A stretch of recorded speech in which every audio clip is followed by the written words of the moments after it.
Are trans women delusional? Are we mentally ill?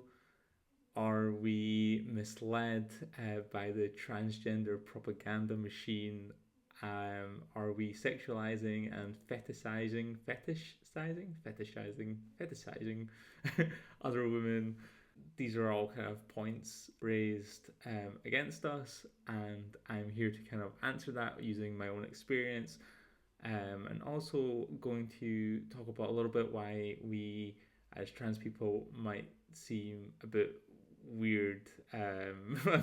Initially, some of us look a bit weird and are portrayed pretty weirdly in the media. So that said, let's kind of jump into like let's go with the kind of propaganda machine. Like who converted me into transitioning.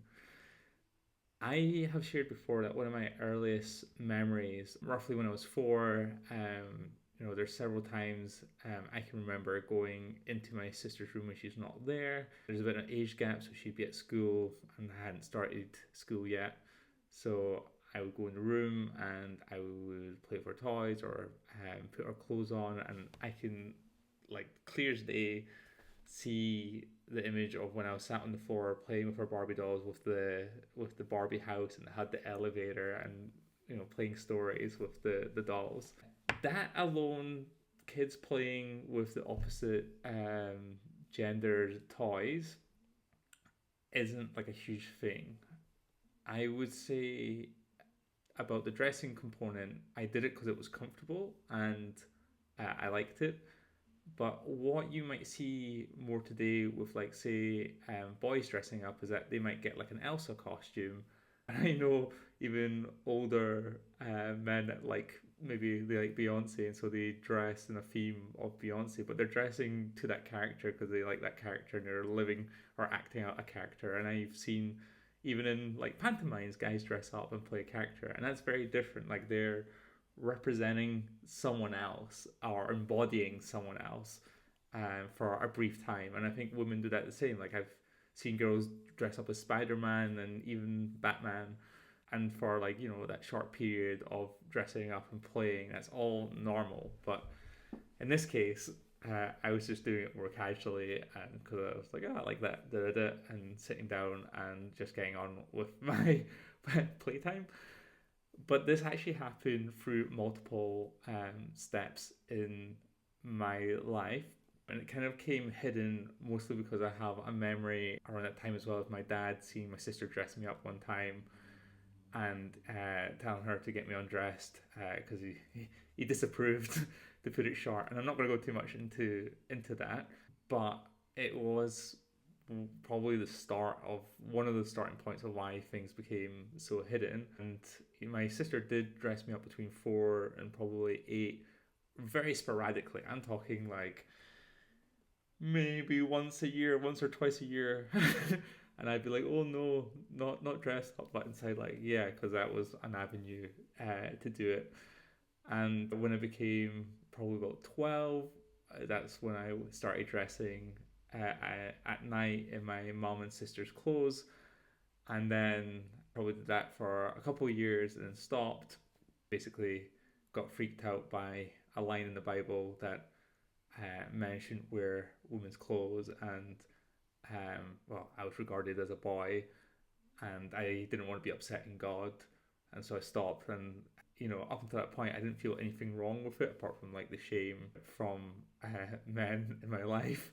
But then this God thing as well. And so, like, all the more reason to suppress and hide or get away from it. But when I was 22, I came back to this. And 22 is like where I had this big investigation step, because over my life, this issue kept coming up. And so I was maybe a bit more mature, more wiser. And I think things had just split up so much. I was like fed up. I just needed to, like, resolve this. So a part of that exploration was looking back at those moments, but also I cross-dressed then when I was 22, uh, which was kind of risky because I lived with 3 other people and there was no lock on the door. So, like, coming home from work and having my dinner and going in the room, hoping that no one came in. Yeah, that was a bit anxious. But again, when I dressed then, I wasn't dressing as anyone else. I was just being myself and what I was comfortable with. So yeah, I would say from the dressing point of view, I didn't try to be anyone else but myself. And even like my hair at the moment and how it's long, like I as a kid hated getting my hair cut, and I would kick and scream, and my mom was just like it'd be a war between her and I as she tried to cut my hair. And the way that my hair is now and like kind of sits is like how I saw myself back then.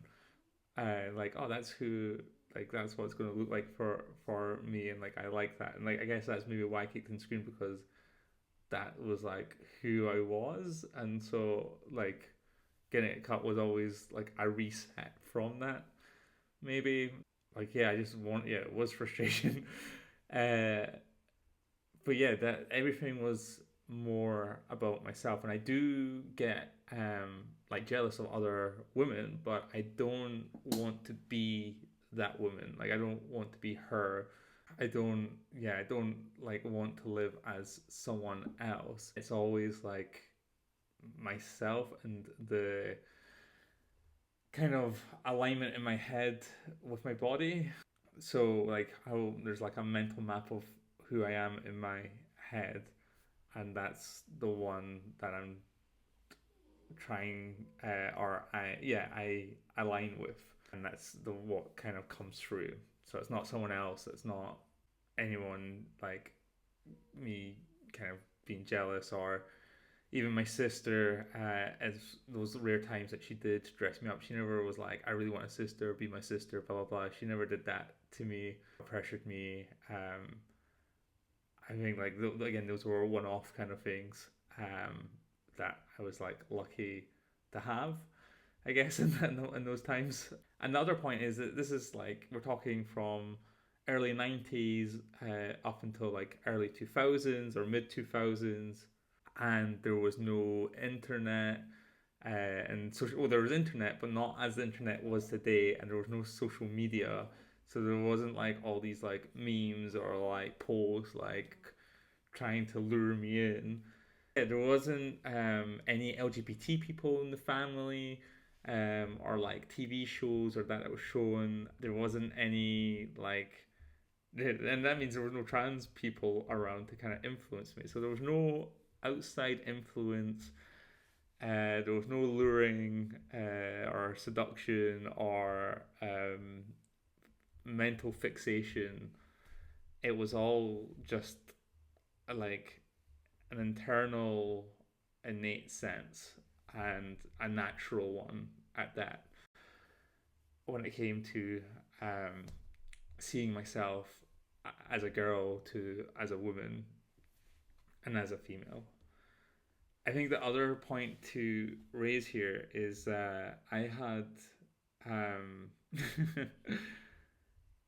I think this is I'll go into this point, which is all through these periods of dressing up, like because dressing is just an expression, like hair as well. It's just expression. You know, you don't doesn't mean necessarily that you're trans or have an issue with your body. But I think what happens is and this is where maybe you can see a bit of mental illness in, is the distress and escapism. So the first time I can kind of call this out now looking back is again going to be 4 years old, and my sister was out, my dad was cooking, and I had, because again I had to kind of keep it hidden, I went in and got my sister's top, and I went back into the hall, and in the hall there's a cupboard that had this fishing net that we used for when we went out on picnics,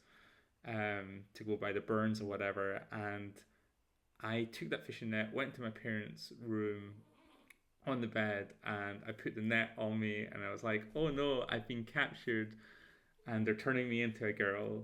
And that is yeah, that to me was escapism, because it was a way that I could be accepted for who I was, or my brain known itself to be.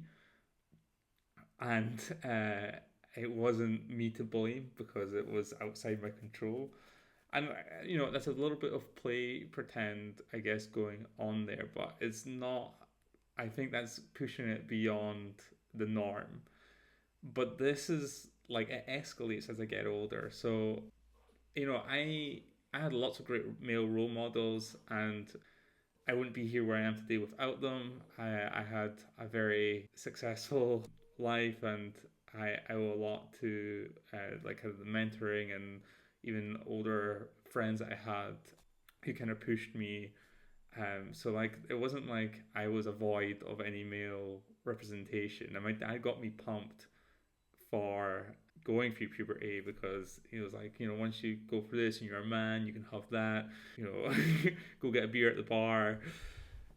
He just all these small silly daft things, and he was really proud of my brother and I, and he was proud of my sister, but in a different way. And that's the other thing when I see mostly good role models, because there was still quite a bit of sexism going on. Yeah, but when the puberty came, like, and those physical changes got up until that boy point, boys and girls are like quite similar, at least in proportions. There's differences, but like they're not as vast. But as my body started to change, I was like, oh no. um, and I don't want to get too deep into the things during the puberty that caused the stress. And I've mentioned when I came out that I had these panic attacks around that time. But what I found was like that mental map that's in my head of my body further separated to the physical side of my body, and that in itself is like key to like the distress. And I was then, as I said, taking these clothes at night from my sister and mom, and then putting them on and hoping in the morning to wake up and be in a completely female body, a miracle to happen. Uh, yeah, because I guess like, and maybe I'd only just been early on reading through the Bible at that point, but or at least I was raised with miracles, and miracles could happen and God could do this. So like I was hoping, and again outside my control, someone else did it to me, and that we just have to be accepted uh, as well. But then it goes even a step further. So like once like I do get to that passage about the clothing, and I stop to cross stress maybe at like 16, 15, 16, and I stop.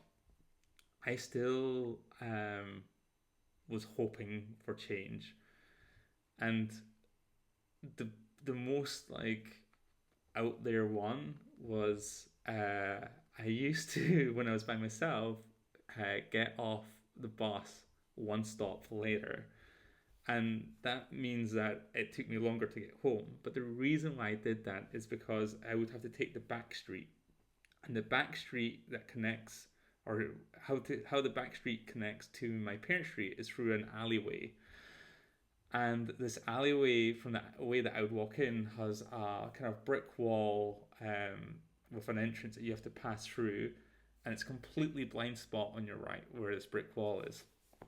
And I was thinking, with MP3s coming out and DVDs and technology advancement, someone's going to be doing that with biology. Someone's going to want to push the boundary of biology, and what better way to do that by completely changing a boy to a girl? And so the scientist out there is going to look and try and kidnap a subject and a suitable subject for that. And for some reasons, I thought I would be that subject. So when I used to walk through this entrance where this brick wall was, I'd always look to the left, away from the blind spot, so I was completely exposed in the back, hoping that the scientist was going to knock me out, kidnap me, and I again would wake up in this female body.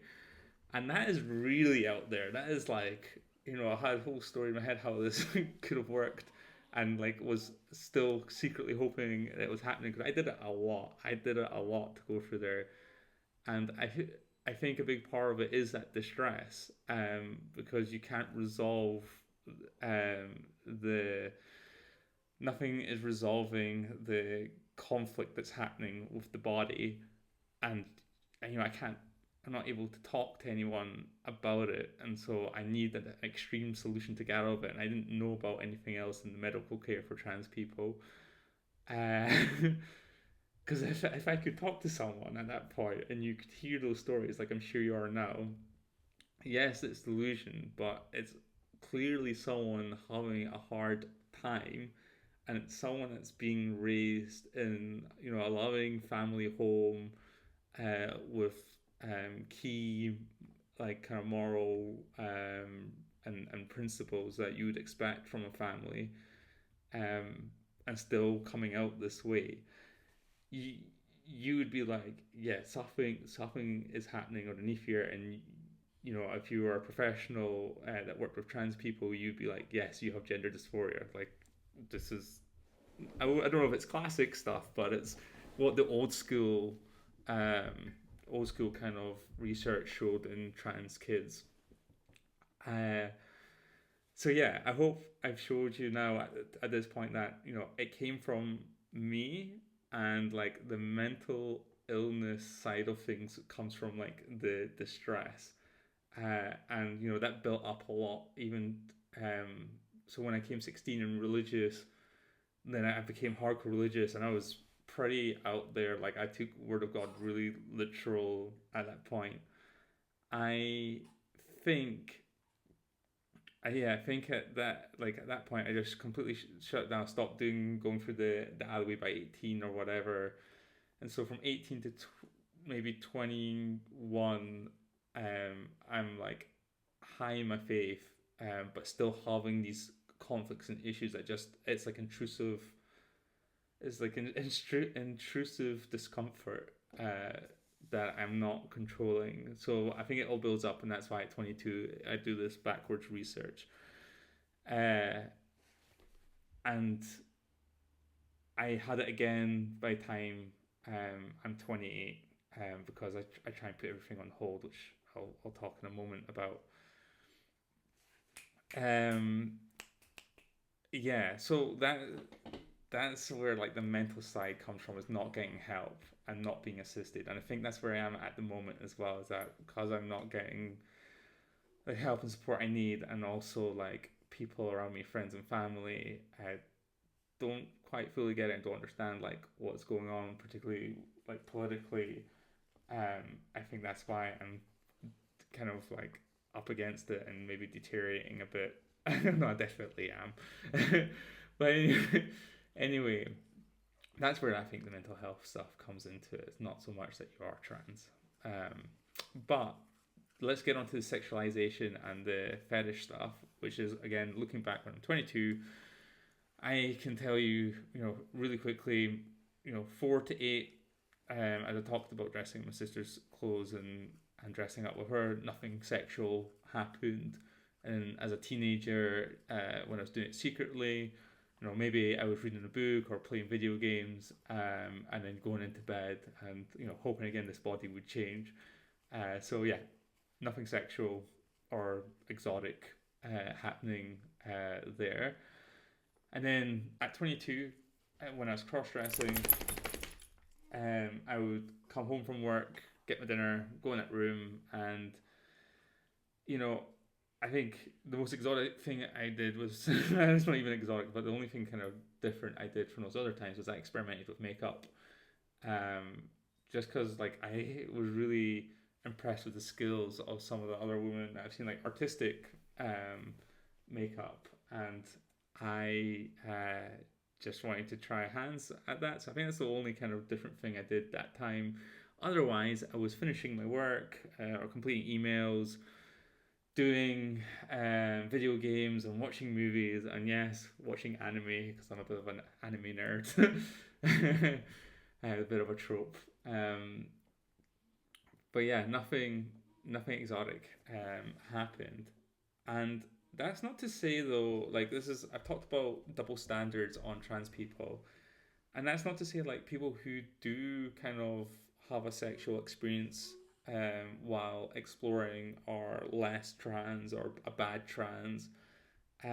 Totally not, because cis women also are exotic. Non-trans women are exotic, and they have, how should we put it, their own personal time or personal moments, and they do explore their bodies, and they, have imaginative fantasies, and the whole 50 Shades of Grey. How many women love that that book? And I'm just saying, trans women are allowed to also be sexual and explore and do that as a woman. It doesn't make you any less. And cis and not cis women, non-trans women, they work in the adult entertainment industry as well, rightfully or wrongfully.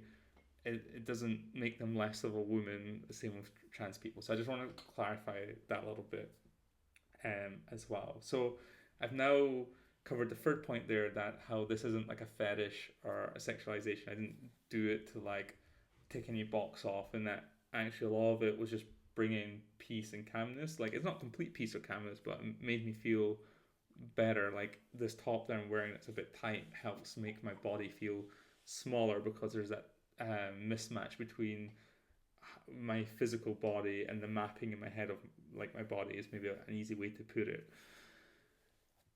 I yeah, I think the last 2 points to kind of bring around this is, like, again, why we might look weird or come across as ill is just, you know trans people, it's hard to get the right care, and depending your age and when you get treatment, someone that's been on the same treatment as me but younger will have better results. And it's not to say that someone in their 60s, who transitions then medically, won't get good results in terms of changing their primary and secondary sexual characteristics with surgeries included. That's I don't want to say it's impossible or anything, but I also want to be realistic that the younger you are, the less intervention that you'll need if you get help sooner, and the more comfortable you'll be in your body. That said, you get people like me or older trans people that haven't fully feminized, and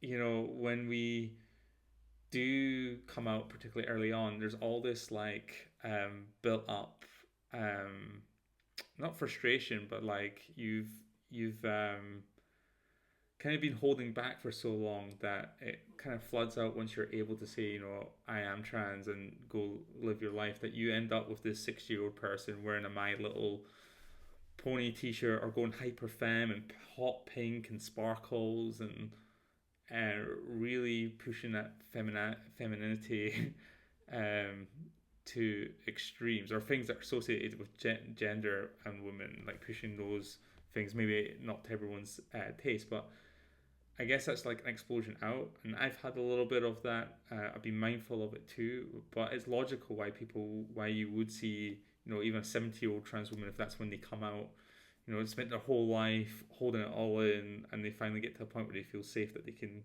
come out, or like they can accept themselves. Then yes, you're gonna have that kind of weird explosion, because that normally happens in childhood. We explore ourselves in childhood and in our teenage years, where we try fashion and lifestyle, sports, and things like this. And I'm not saying any one of those define your gender or your sex, but we explore those, and your gender and your sex does narrow your opportunities and what is like seen as acceptable and not acceptable. A lot of guys back in the 90s wouldn't, even if you weren't trans, wouldn't get away with wearing a My Pink Little Pony t-shirt. And I think like that's why there's a lot of weirdness of why we have these images of like men portraying this falsehood of what a woman is, without really looking into the context of someone's early in their transition, they're exploring, they missed that chapter in their life, and they're letting some steam out, and they're not demonizing anyone, they're not going out and saying, no, women should only stay at home and not have careers, or pinning women into a certain category. They're just exploring for themselves, they're representing themselves. And we, like, while they might look crazy, so this comes back to like mentally ill or crazy, like it might look like that, but it's, you can, once you start to think about it, it's actually a logical thing for someone to be going through. Just saying there's other reasons how trans people get to where they are, and there's a story behind it, and just taking a picture and a meme and a rage bait title doesn't tell the truth, or doesn't give an accurate depiction of what's going on. Yeah, I hope this has all really helped. This is like one of my videos for this final push that I'm doing. I'm absolutely tired, mentally as well, and I get a lot of people saying that they are sorry to hear that, you know, I'm hurting, and like it's been nice to hear that. It's also been like a little bit frustrating because while it kind of, the conversation kind of stops there, and it doesn't really help me or help trans people. And what I'm looking from like friends or family is like, you know, if you saw someone with accessibility needs and they're trying to get into a building but the stairs are in the way, and you go, oh, I feel really sorry that these steps are in the way, and then you just continue to walk up the steps, like it's not great. Like, you haven't, would you not turn around and say like, how can I help you or assist you up the steps, or like get the point across that there needs to be a way to get you up the steps, or advocate for the person as well as the system. And that's kind of what I'm looking for, again, from friends and family. Is, I know a lot of people say that they don't understand the trans issue or the experience or politically what's going on, but I'm giving this information, I'm sharing it for you, and I hope that you can see, like me and other trans people, like we're are wanting to get on with our lives, but we also want to be recognized for like what's going on in the reality of things, so that we can fully assimilate, rightfully assimilate, and it's not a delusion. The delusion part comes from the distress that's happening to escape from it, at least from my point of view. Um, yeah, we need you, and yeah, if you have any questions, like say any of this upsets you or you disagree with it, or even if you just want to say thanks, like you've learned something or whatever, then just send a private message. You can leave a comment openly, but yes, send a private message. I've had a few people do that now, different people each time, and we have like good dialogues, and it's all kept private. You can ask anything, even if it's not political. Um, Politically correct, sorry, that's totally fine, totally safe conversation. So I'd rather have dialogue and discussion than people holding back and keeping these kind of preconceived notions of like what things are, and they be incorrect. And it's not like a brainwashing way, like I'm the only one with the correct information, but you know, I've lived through this for so long, and I did not make this decision lightly. I had to read through so much, and peer review, medical journals, and finding and hearing from other trans women experiences, to know that this isn't, again, it's not some mental illness or a evil spirit converting me. It's a natural phenomenon that happens, and that even happens in the wild elsewhere. Divergences, and um, just because the body can't fix it on its own doesn't invalidate it any less. There's lots of illnesses today that we have modern medicine to treat, that 100 years ago you'd either be seriously ill or you wouldn't be alive today, and it doesn't invalidate those illnesses because your body couldn't fix those illnesses on its own. But this treatment that I'm on fixes that for me, or it heals it quite a bit. And you know, hopefully medicine is only going to get better for trans people. And yeah, I want to keep my brain, change the body, that's fine. And if I had a magic wand, I would wave it right now and happily have a fully non-trans cisgendered female body. But until then, I need your support with medical help and acceptance, and yeah, just safety and security. Thank you so much for your time, as always. Bye.